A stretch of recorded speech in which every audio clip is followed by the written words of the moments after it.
মধ্যে হিন্দুও গেল, আমিও গেলাম। শুধু তাই না, হিন্দুর গায়ে পাঞ্জাবি, আমার গায়েও পাঞ্জাবি। ওই হিন্দুর গালে দাড়ি, আমার গালে দাড়ি, পার্থক্য কই? বলে there is a biggest difference, এখানে অনেক বড় একটা পার্থক্য আছে রে বাবা।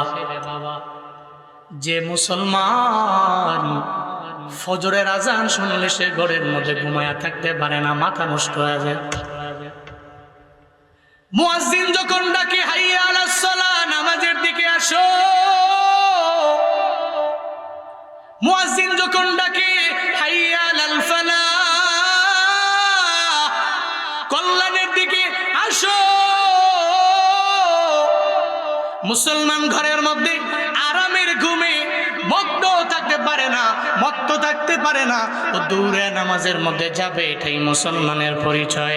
একটা হিন্দু ঈদের ময়দানে যাবে না, একটা হিন্দু ফজরের নামাজের মধ্যে যাবে না, ও জোহরে যাবে না, ও আসরে যাবে না, মাগরিবে যাবে না, ও এশায় যাবে না, ও কালেমাও পড়বে না, নামাজের মধ্যেও যাবে না। আপনাকে বলাও লাগবে না, দৌড়ে নামাজের মধ্যে চলে যাবেন। আর তারে বললেও কাশি দিয়া বাইন্দাও নামাজে নেওয়া যাবে না। ও আল্লাহর বান্দারা, তাহলে বুঝা গেল তার মাঝে আমার মাঝে পার্থক্য হলো নামাজ। আমি নামাজ ছাড়তে পারি না, সে নামাজ ছেড়ে দিতে পারে, অসুবিধা নাই, কারণ তা তো কালিমাও না, ইমানও নাই, না বললেও অসুবিধা নাই। আজকে থেকে নিয়ত করে নিব, একটা হিন্দুর জন্য নামাজ ফরজ না, ওয়াজিব না, সুন্নত না, কারণ সে কালেমাই পড়ে নাই, মুসলমানও হয় নাই। ও নামাজ পড়লেও রবের দরবারে কবুল না। আমগো অন্তরের মধ্যে কালিমা আছে, ইমান আছে, আমগো নামাজ লাগবে কি লাগবে না?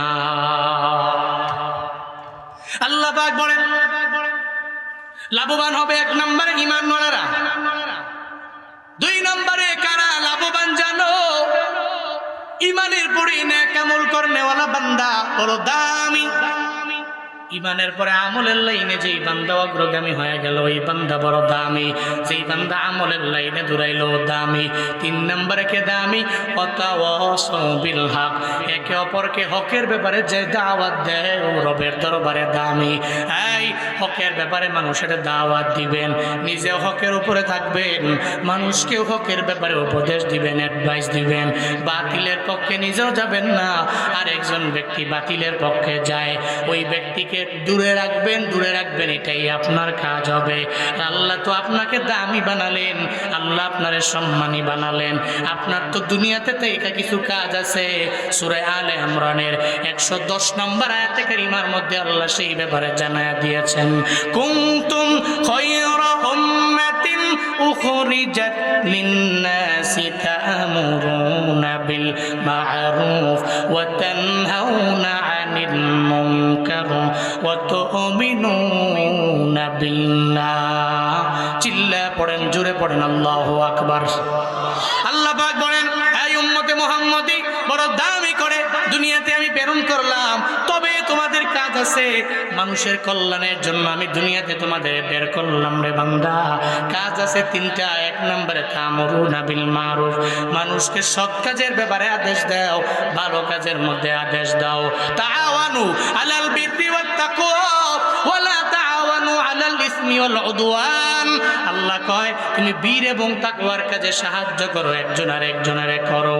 সাবধান, বীর এবং তাকওয়ার কাজ যেটা না, যেমন ইসম আর উদওয়ান, পাপ এবং শত্রুতার কাজে একজন আর একজনের সাহায্য কইরো না। তাহলে আমরা শ্রেষ্ঠ জাতি, আমরা দামি জাতি, আমাদের কাজ হবে মানুষকে ভালো কাজের দিকে দাওয়াত দেওয়া। আমি একা একা জান্নাতি হব না, বরং সবাই নিয়ে জান্নাতের দিকে আমি আগায়া যাব। একা একা এই হবিগঞ্জের সদরের দিগলবাগে দুনিয়াতে সব একসাথে থাকবো এমন না, সব মানুষগুলো জান্নাতের মধ্যে একসাথে থাকা লাগবে রে বাবা। এই জন্য ফজরের নামাজে গেলে একা একা যাবেন না, আপনি যাওয়ার পথে ডাইকা যান, সবাইরে নিয়ে যান ফজরের নামাজে। আপনি জোহরের সময় সবাইরে দাওয়াত দিয়ে জোহরে যাবেন। আপনি ফজরের নামাজে উঠার পরে রাস্তা দিয়ে হাঁটার সময় সবাইরে জানায় দিবেন, এই রাস্তার ডানে বামে যারা আছো তোমরা তো মুসলমান ঘরের সন্তান, ঘরের মধ্যে মধ্যে ঘুমায় থাকতে পারো না, দৌড়ে নামাজের মধ্যে যাও। এটা মানুষকে বলবেন, একা একা জান্নাতি হব না, সবাই নিয়ে জান্নাতি হব। আল্লাহ কয় যারা হকের ব্যাপারে অ্যাডভাইস দেয় এরা দামি, এরা লাভবান হয়ে যাবে। 4 নম্বরে কারা দামি জানেননি? ওয়াতাওয়াসাউ বিস-সবর। আল্লাহ পাক জানায় দেয় 4 নম্বর এরা দামি যারা সবরের ব্যাপারে, ধৈর্যের ব্যাপারে একজনের একজনকে উপদেশ দেয়, এরা লাভবান। চিল্লা বলেন ঘোষণা খা। সবরের ব্যাপারে উপদেশ দেওয়া লাগবে। ফাযকুরুনি আযকুরুকুম ওয়াশকুরুলি ওয়ালা তাকফুরুন ইয়া আইয়ুহাল্লাযীনা আমানু ইসতাঈনু বিস-সাবরি ওয়াস-সালাহ ইন্নাল্লাহা মা'আস সাবিরিন। চিল্লা পড়েন আল্লাহু আকবার। আল্লাহ পাক বলেন, বান্দারে ক্ষমা প্রার্থনা করো নামাজ এবং সবরের মাধ্যমে। ওই সবরের ব্যাপারে নিজেও সবির হবেন, আর মানুষকেও সবরের ব্যাপারে দাওয়াত দিয়ে দিবেন, মানুষকেও সবরের ব্যাপারে অ্যাডভাইস দিয়ে দিবেন, মানুষকে সবরের ব্যাপারে উপদেশ দিয়ে দিবেন। কিন্তু আমগো সমাজে তো এমন না। আমগো সমাজটা কেমন জানি হয়ে গেল জানেননি? আমগো সমাজের ভিতরে দেখবেন একদল লোক এমন আছে, ভাইয়ে ভাইয়ের মধ্যে দ্বন্দ্ব লাগায় আছে না নাই? আছে না নাই? দুই ভাই আরামে মিল মোহাব্বতে সুন্দর করে চলাফেরা করে, দেখবেন তৃতীয় থার্ড পার্সন ব্যক্তিটা আইসা দুই ভাইয়ের মধ্যে ঝগড়া লাগায় দেয়। আছে না নাই? এরকম উস্কানি দিয়া অনেক পরিবারকে ধ্বংস করে দেয়। এমন কিছু ব্যক্তি দেখবেন সমাজের মধ্যে আছে। আপনি মিল মোহাব্বতে চললে, আপনি ভালোবাসার সাথে চললে, আপনার পরিবারে বরকত বাড়লে, আপনার পরিবারে একটু ডেভেলপ হয়ে গেলে কিছু ব্যক্তির গায়ের মধ্যে জ্বলবে, এরপরে গিয়ে দেখবেন মারামারি লাগায় দিবে, শত্রুতা বাড়ায় দিবে। না, এটা কোশ্চিনকালেও কোনো ইমানদার নেক আমল কর্মেওয়ালা ব্যক্তির কাজ হতে পারে না। এত কাজ সে মানুষকে ধৈর্যের ব্যাপারে উপদেশ দিবে, হকের ব্যাপারে উপদেশ দিবে। যদি সে ইমানটাকে মজবুত করে নেক আমল করার মাধ্যমে মানুষকে হকের ব্যাপারে দাওয়াত এবং সবরের ব্যাপারে অ্যাডভাইস দিয়ে যেতে পারে, তাহলে সে লাভবান। ঘোষণা দিয়েছেন কে? আল্লাহ আমাদের সবাইকে এই 4 গুণে গুণান্বিত হয়ে সময়কে কাজে লাগিয়ে একেবারে দামি লাভবান বান্দা হওয়ার তৌফিক দান করেন। সকলে পড়ি আমিন। আরো জোরে পড়েন আমিন। সময় আল্লাহ কসম রাখলেন। এরপরে আল্লাহ বলছেন, ইন্নাল ইনসানা লাফি খুসর। ইনসানের আলিফ লাম, আল ইনসানের আলিফ লাম, আলিফ লাম ইস্তিগরাকি। পৃথিবীতে এমন কোনো দল নাই, এমন কোনো জাত নাই, এমন কোনো ব্যক্তি নাই যে ইনসানের আলিফ লামের ইস্তিগরাকির মধ্যে ঢুকে নাই। সব ঢুকে গেছে। আল ইনসানের ভিতরে হযরত আবু বকর ঢুকে গেল, হযরত ওমর ঢুকে গেল, উসমান ঢুকে গেল, আলী ঢুকে গেল, আবু জাহাল ঢুকে গেল, সব আল ইনসানের ভিতরে। তবে আল্লাহ কয় এই যেই ব্যক্তিগুলো ইনসানরা ক্ষতিগ্রস্ত, এদের মাঝে লাভবান কারা? 3 নম্বরে আয়াত আল্লাহ বলেন, ইল্লাল্লাযীনা আমানু ওয়া আমিলুস সালিহাত ওয়া তাওয়াসাউ বিল হাক্কি ওয়া তাওয়াসাউ বিস সাবর। চিল্লা জোরে পড়েন আল্লাহু আকবার। আরো জোরে পড়তে হবে আল্লাহু আকবার। আল্লাহ পাক বলেন, দুনিয়ার সমস্ত মানুষেরা ক্ষতির মধ্যে আছে, তবে এদের মাঝে লাভবান হবে 4 গুণে গুণান্বিত বান্দারা। জোরে বলেন কয় গুণে? আরো জোরে বলেন কয় গুণে? 4 গুণে গুণান্বিত বান্দাগুলো আল্লাহর দরবারে লাভবান। এরা উভয় জগতেই লাভবান হয়ে যাইতে পারবে। এরা কারা? কয় আল্লাযীনা আমানু। 1 নম্বরে যেই বান্দাগুলো ইমানদার, যে আমার আল্লাহর প্রতি ঈমান এনে নিল, এদের দাম আমার আল্লাহর দরবারে বেশি না কম? হযরতে বেলালের দিকে দেখো, ওই বেলাল সাদা না কালা? এত পরিমাণে যেই বেলাল কালো,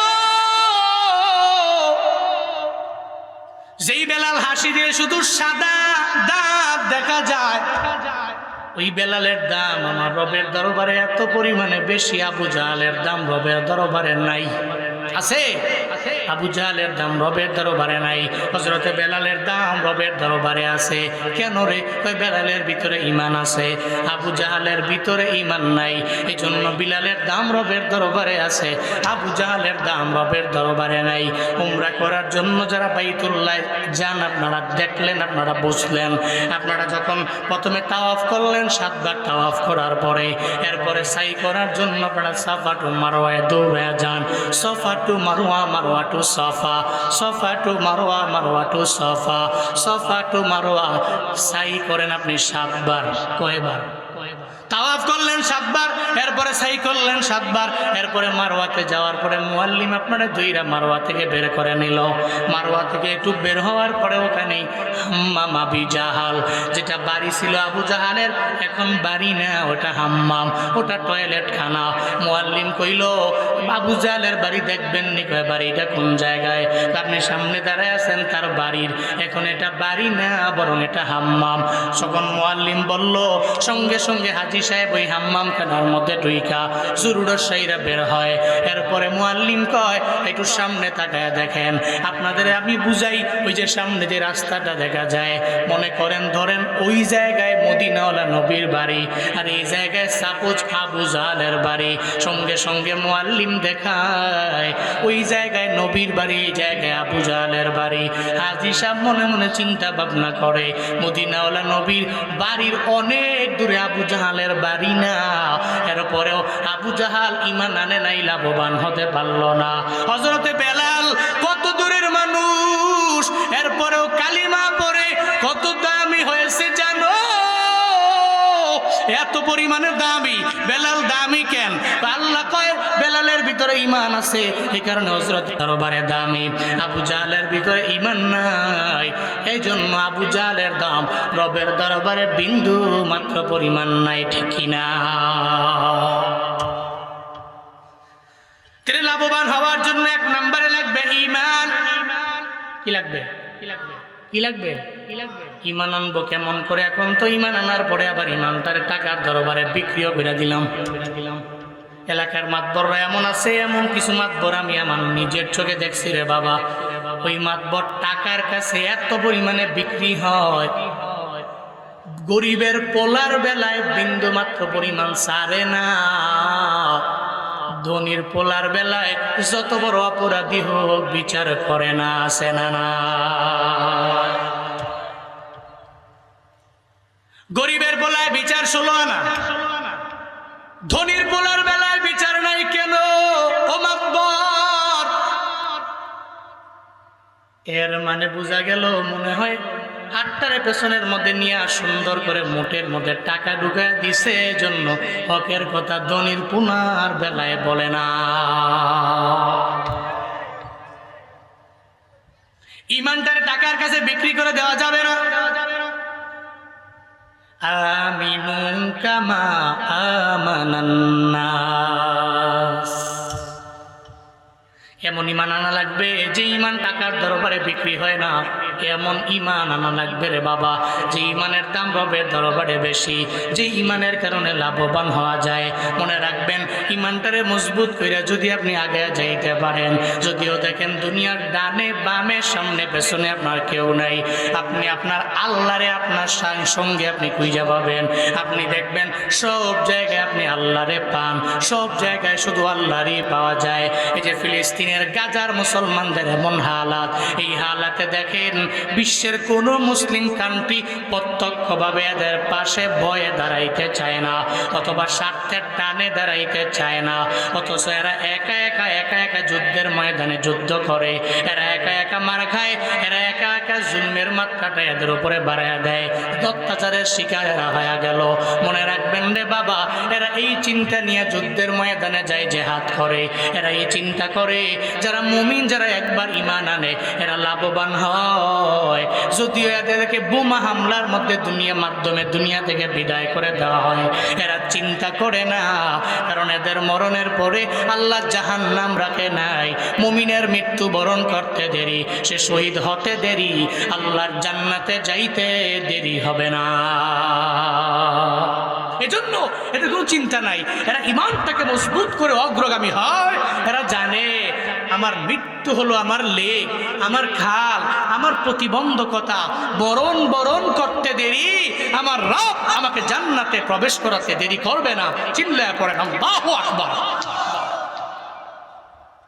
এই সময়ে সে ঈমানওয়ালা, জাগ্রত ঈমানওয়ালা যারা, হযরতে ওমর, হযরতে আমির হামজা, হযরতে খালিদ বিন ওয়ালিদ, এমন কিছু লোক দরকার যাদের ঈমানি জাগরণ হবে অনেক বেশি, যাদের ঈমানি পাওয়ার হবে, ঈমানি শক্তি হবে অনেক বেশি। আল্লাহ, এতগুলো মানুষ নিয়ে তোমার দরবারে আবদার জানাই, এমন কিছু মানুষ তুমি তৈরি করে দাও যে মানুষগুলো হযরতে খালিদ বিন ওয়ালিদের মতো হবে, সারা বিশ্বের সমস্ত মুসলিমকে ইউনিটির মধ্যে আনার জন্য, ঐক্যের ভিতরে আনার জন্য সে কাজ করবে। এমন একজন মানুষ সারা বিশ্বের মধ্যে তুমি তৈরি করে দাও। সকলে চিল্লায় পড়েন আমিন, আরো জোরে পড়েন আমিন। ফিলিস্তিন আর কাশ্মীরে আজ কাছে দুঃখে দুঃখে, কে আছে আর দাঁড়ায় পাশে তাদের মন দুঃখে।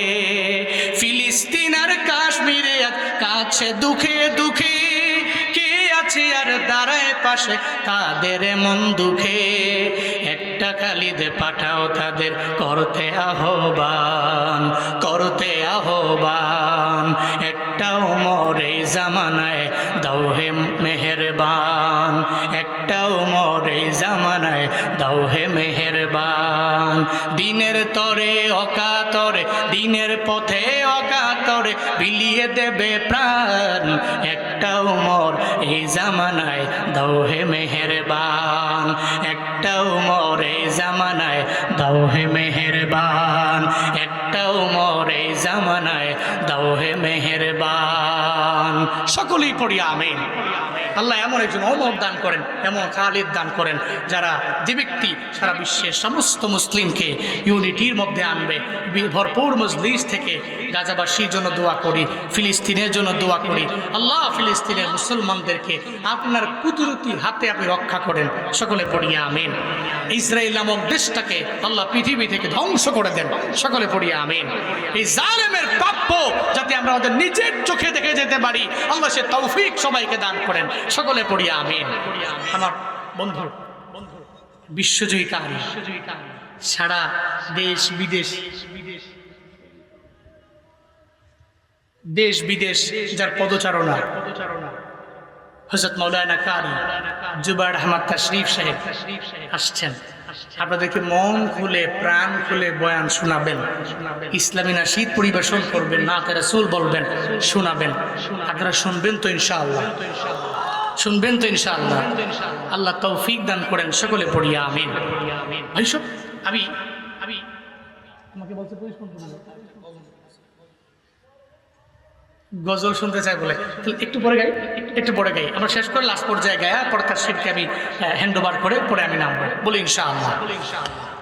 বলতেছিলাম ঈমান, লাভবান হওয়ার এক নাম্বার পাথেও লাগবে আমাদের ঈমানের পাথে।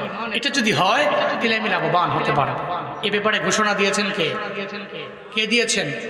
আল্লাহ পাক দিয়েছেন। এরপরে ঈমানের পরে লাগবে কি? ওয়া আমিলুস সলিহাত। ঈমানের পরে লাগবে নেক আমল। কি লাগবে? কি লাগবে? নেক আমল। ঈমানের পরে আমলের মাত্রা বাড়িয়ে দেওয়া লাগবে। আমরা ঈমান আনলাম, এই যে বয়ান শুনতে আসলাম, বহু জীবনে বয়ান শুনছি। এই বয়ান শুনতে শুনতে এখন এক একজন শ্রোতাই বক্তার মতো, সব বয়ান জানে, সব বয়ান শুনে।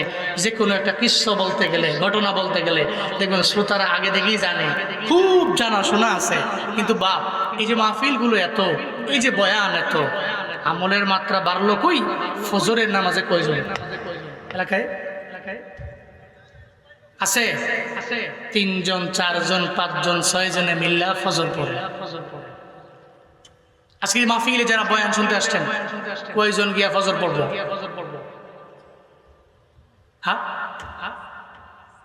সারা দুনিয়ার সমস্ত মাহফিল যদি এক পাল্লায় দেন, আর এক পাল্লায় ফজরের নামাজের 2 রাকাত ফরজ সালাত দেন, আমার কাছে তো মনে হয় অফকোর্স দুনিয়ার সমস্ত মাহফিলের পাল্লাটা হালকা হয়ে ফজরের নামাজের 2 রাকাত ফরজ সালাতের পাল্লা ভারী হয়ে যাবে। তাহলে বয়ান শুনা ফজর পড়বো না সারবো? বলেন না বয়ান শুনা ফজর পড়বো না ছাড়বো? আল্লাহ তৌফিক দান করেন, সকলে পড়ি আমিন। এটা আমার পরিচয়, আমার ইমানের পরে কালিমা, নামাজ, রোজা, হজ, যাকাত, এটা আমার পরিচয়। এটা কি পরিচয়? এটা আমার তারিফ।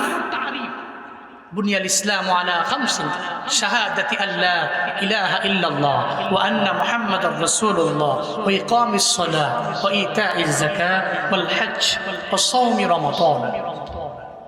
যেমন ছোটবেলায় আমরা পড়তাম মক্তবে নুরানিতে, ইসলামের ভিত্তি পাঁচটি, কালিমা, নামাজ, রোজা, হজ, যাকাত, এই পাঁচটি ইসলামের ভিত্তি। পড়েন নাই? এই জন্য আপনি ওখানে বললেন ইসলামের ভিত্তি, মূল, গোড়া, ফাউন্ডেশন, রোড, আসল পাঁচটা। প্রথমে কালিমা, আপনি কালিমা পড়লেন, ঈমান আনলেন, ঈমান আনার পরেই আপনার নামাজ, এটা আপনার পরিচয়। যে তকদির খারাপ, ঈমান আনলাম ঠিকই, 5 ওয়াক্ত নামাজের 1 ওয়াক্তও পড়ি না, এমন কিছু ব্যক্তি সমাজে আছে পশ্চিম কোন দিকে ভুলে আসারও খায় না। আছে না নাই? আছে না নাই? পরিচয় কেমন আপনার?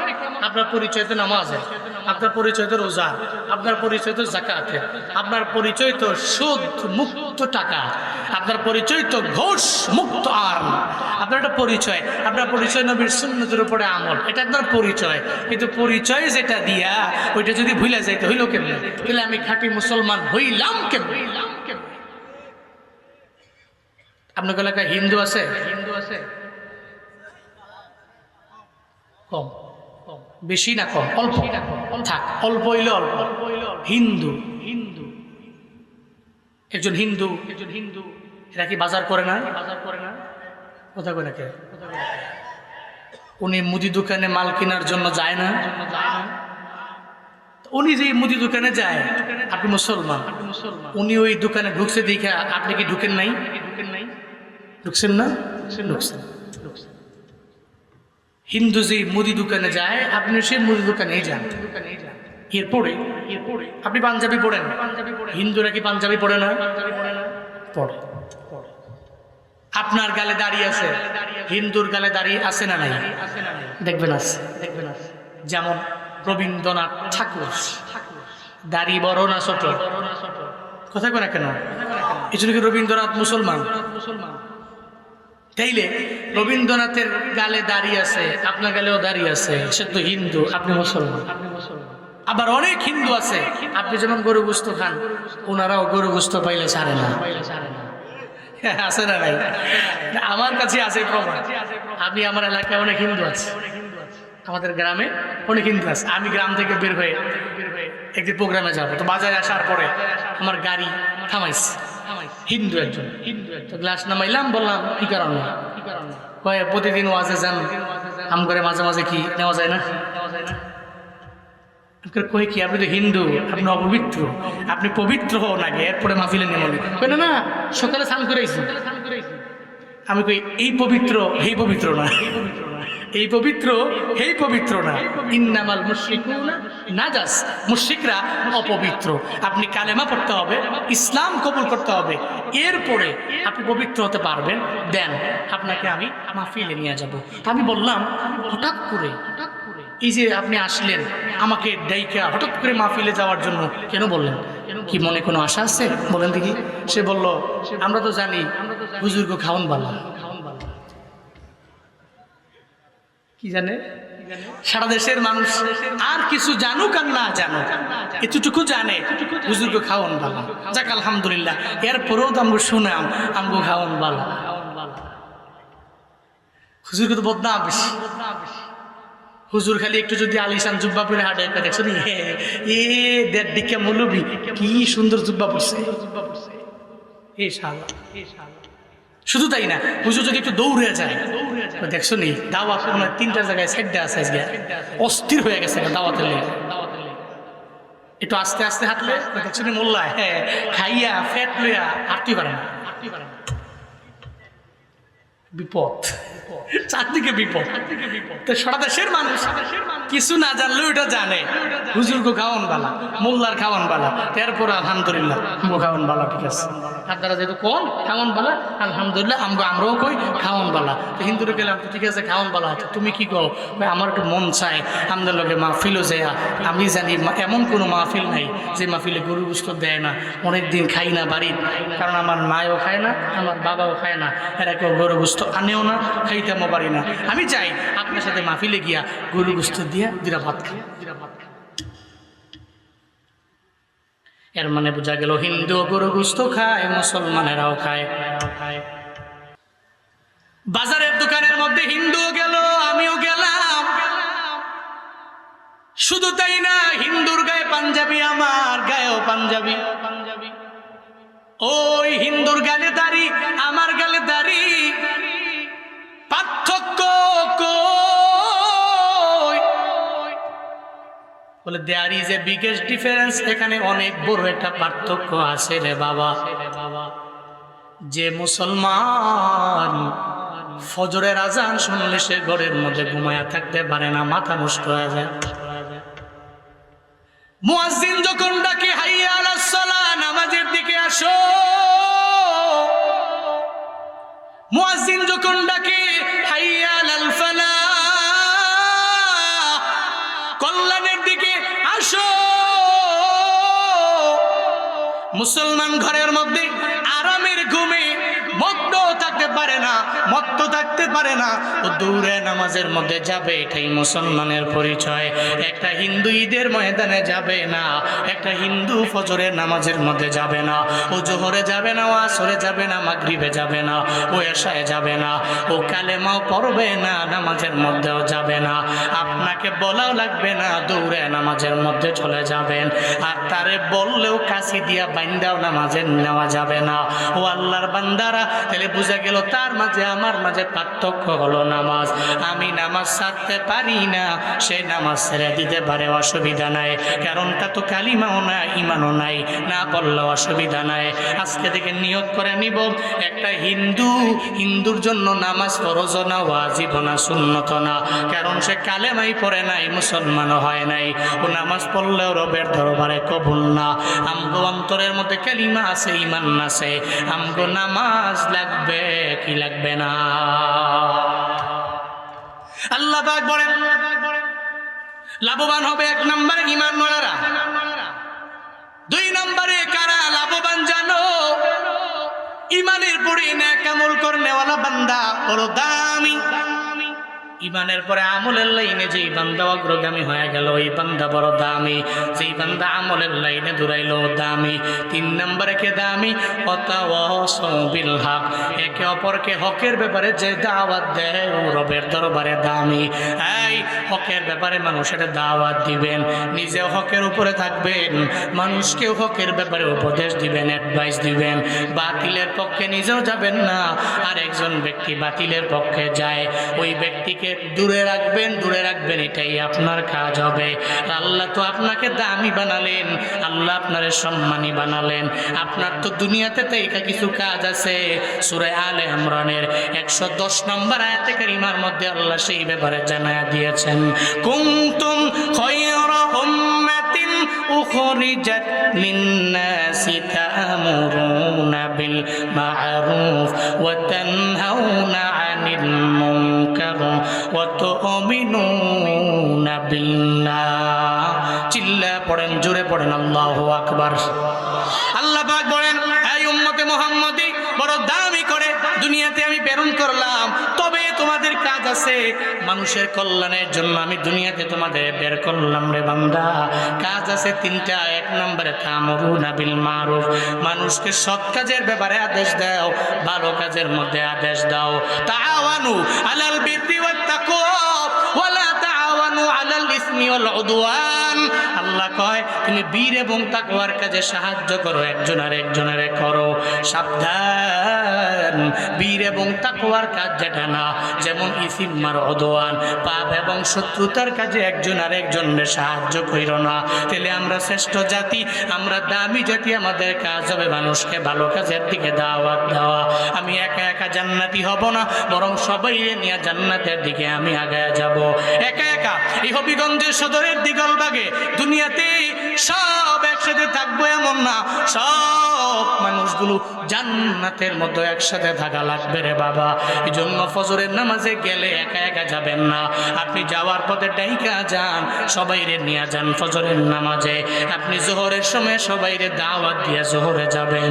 আপনি ফজরের নামাজে উঠার পরে রাস্তা দিয়ে হাঁটার সময় সবাইরে জানায় দিবেন, এই রাস্তার ডানে বামে যারা আছো, তোমরা তো মুসলমান ঘরের সন্তান, ঘরের মধ্যে ঘুমায় থাকতে পারো না, দৌড়ে নামাজের মধ্যে যাও। এটা মানুষকে বলবেন। একা একা জান্নাতি হব না, সবাইরে নিয়ে জান্নাতি হব। আল্লাহ কয় যারা হকের ব্যাপারে অ্যাডভাইস দেয় এরা দামি, এরা লাভবান হয়ে যাবে। 4 নম্বরে কারা দামি জানেননি? ওয়াতাওয়াসাউ বিসসবর। আল্লাহ পাক জানায় দেয় 4 নম্বর এরা দামি, যারা সবরের ব্যাপারে, ধৈর্যের ব্যাপারে একজন আর একজনকে উপদেশ দেয়, এরা লাভবান। চিল্লা বলেন ঘোষণা খা। সবরের ব্যাপারে উপদেশ দেওয়া লাগবে। ফাযকুরুনি আযকুরুকুম ওয়াশকুরুলি ওয়ালা তাকফুরুন ইয়া আইয়ুহাল্লাযীনা আমানু ইসতাঈনু বিস-সাবরি ওয়াস-সালাহ ইন্নাল্লাহা মা'আস সাবিরিন। চিল্লা পড়েন আল্লাহু আকবার। আল্লাহ পাক বলেন, বান্দারে ক্ষমা প্রার্থনা করো নামাজ এবং সবরের মাধ্যমে। ওই সবরের ব্যাপারে নিজেও সবির হবেন, আর মানুষকেও সবরের ব্যাপারে দাওয়াত দিয়ে দিবেন, মানুষকেও সবরের ব্যাপারে অ্যাডভাইস দিয়ে দিবেন, মানুষকে সবরের ব্যাপারে উপদেশ দিয়ে দিবেন। কিন্তু আমগো সমাজে তো এমন না। আমগো সমাজটা কেমন জানি হয়ে গেল জানেননি? আমগো সমাজের ভিতরে দেখবেন একদল লোক এমন আছে, ভাইয়ে ভাইয়ের মধ্যে দ্বন্দ্ব লাগায় আছে না নাই? আছে না নাই? দুই ভাই আরামে মিল মোহাব্বতে সুন্দর করে চলাফেরা করে, দেখবেন তৃতীয় থার্ড পার্সন ব্যক্তিটা আইসা দুই ভাইয়ের মধ্যে ঝগড়া লাগায় দেয়। আছে না নাই? এরকম উস্কানি দিয়া অনেক পরিবারকে ধ্বংস করে দেয়। এমন কিছু ব্যক্তি দেখবেন সমাজের মধ্যে আছে। আপনি মিল মোহাব্বতে চললে, আপনি ভালোবাসার সাথে চললে, আপনার পরিবারে বরকত বাড়লে, আপনার পরিবারে একটু ডেভেলপ হয়ে গেলে কিছু ব্যক্তির গায়ের মধ্যে জ্বলবে, এরপরে গিয়ে দেখবেন মারামারি লাগায় দিবে, শত্রুতা বাড়ায় দিবে। না, এটা কোশ্চিনকালেও কোনো ইমানদার নেক আমল কর্মেওয়ালা ব্যক্তির কাজ হতে পারে না। তার তো কাজ সে মানুষকে ধৈর্যের ব্যাপারে উপদেশ দিবে, হকের ব্যাপারে উপদেশ দিবে। যদি সে ইমানটাকে মজবুত করে নেক আমল করার মাধ্যমে মানুষকে হকের ব্যাপারে দাওয়াত এবং সবরের ব্যাপারে অ্যাডভাইস দিয়ে যেতে পারে, তাহলে সে লাভবান। ঘোষণা দিয়েছেন কে? আল্লাহ আমাদের সবাইকে এই 4 গুণে গুণান্বিত হয়ে সময়কে কাজে লাগিয়ে একেবারে দামি লাভবান বান্দা হওয়ার তৌফিক দান করেন। সকলে পড়ি আমিন। আরো জোরে পড়েন আমিন। আর একটু আওয়াজ করে চিল্লায় পড়েন আমিন। আমার বন্ধুটা শিখেছে একটা গজল শুনবে, তাহলে গজলটা শুনে এরপরে আমি শেষ করে দিই, এরপরে ও এসব বলবে। হ্যাঁ, আজ কেন পৃথিবীটা লাগে এত সুন্দর, এই গানটা বহুদিন গাইনি, একটু গাই দিলে। আজ কেন পৃথিবীটা লাগে এত সুন্দর, সে কোন রূপকার সাজালো চরাচর, সে কোন রূপকার সাজালো চরাচর। আমি একা গামু না, সবাই। আজ কেন পৃথিবীটা লাগে এত সুন্দর, সে কোন রূপকার সাজালো চরাচর, সে কোন রূপকার। আপনারা কোননি ফ্যানসালা কি করেন না? আজ কেন পৃথিবীটা লাগে এত সুন্দর, সে কোন রূপকার চরাচর, সে কোন রূপকার সাজালো চরাচর। চারিদিকে নবরূপে করে ধরা জলমল, সেই রূপ দেখে হয় আখি দয় সুশীতল, আখি দয় সুশীতল আখি দয় সুশীতল কেটে গেছে কুৎসিত নিশীতের দ্বিপ্রহরে সে কোন রূপকারে সাজালো চরাচরে সে কোন রূপকারে সাজালো চরাচর আজ কেন পৃথিবীটা লাগে এত সুন্দর এসে কোন রূপকারে সাজালো চরাচরে সে কোন আজ কেন পৃথিবীটা লাগে এত সুন্দর সে কোন রূপকারে সাজালো চরাচরে সে কোন রূপকারে সাজালো চরাচর উল্লাস করে আজ সাহারার লুহাওয়ায় ফুরাতির জলরাশি কুলি কুলি উছলায় কুলি কুলি উছলায় কুলি কুলি উছলায় পর্বত চূড়া হতে নেমে আসে নির্ঝর এসে কোন রূপকারে সাজালো চরাচর এসে কোন আজ কেন পৃথিবীটা লাগে এত সুন্দর সে কোন রূপকারে সাজালো চরাচর সে কোন রূপকারে সাজালো চরাচর সে কোন রূপকারে সাজালো চরাচর সে কোন রূপকারে সাজালো চরাচর এই মাশাআল্লাহ তাশরিফের এই বিষয়ে ও যখনই আমি না শুধু ওর সামনে ছোট্ট বাচ্চা থেকে নিয়ে বড় যেই নাশিদ পরিবেশন করবে তিলাওয়াত করবে ও হাদিয়া দেয় আমি দেখছি এর মনটা এত নরম এই বিষয়ে একজন ব্যক্তি যদি চায় যে 50,000 টাকা দেন আমারে লগে লগে দিয়া দেয় বিন্দু মাত্র মন চিন্তাই করে না টেনশনই করে না একবারে ব্রড মাইন্ডের একজন মানুষ একজন ব্রড মাইন্ডের বন্ধু আমি পাইছি এখন যদি কই যে ফোনটা দিয়া লাও দিয়া লাগবো এর মন নরম আছে আসলেও নরম খুব যদিও আপনারা মাঝে মাঝে মনে করেন যে রাগ অনেক রাগ শরীরটার ভিতরে কিন্তু না এই রাগী মানুষটার ভিতরেও প্রচুর মায়া আছে প্রচুর মায়া কাজ করে আল্লাহ আমার ভাইকে আমার বন্ধুকে এই জামানার শ্রেষ্ঠ আলেম হিসাবে কবুল করেন মুহাদ্দিস মুবাল্লিগ মুফাসসির হিসাবে কবুল করেন সকলে পড়িয়া আমিন আল্লাহ এই কণ্ঠ ইন্টারন্যাশনাল লেভেলে ছড়িয়ে দিয়েছেন অলরেডি আল্লাহ সারা বিশ্বের যেখানে মুসলমানরা আছে ওখানে গিয়ে গিয়ে খেদমত করার তৌফিক দান করেন সকলে পড়িয়া আমিন এখন উনি বয়ান করবেন আপনারা শুনবেন শুনে এরপরে সুন্দর করে এরপরে আবার আসিফ সাহেব আছেন এরপর হযরত মাওলানা আব্দুর রহিম আল মাদানী সাহেব আছেন ওনারা অনেক বড় জ্ঞানী গুণী মানুষ বয়ান শুনবেন শুই না দোয়া দিয়া এরপরে বাড়ি যাবেন আল্লাহ তৌফিক দান করেন সকলে পড়ি আমিন আল্লাহ এই যুব সমাজের মাহফিল প্রতি বছর কন্টিনিউ করার তৌফিক দান করেন সকলে পড়ি আমিন ওয়া আখিরু দাওয়ানা আলহামদুলিল্লাহি রাব্বিল আলামিন আসসালামু আলাইকুম ওয়া রাহমাতুল্লাহি ওয়া বারাকাতুহু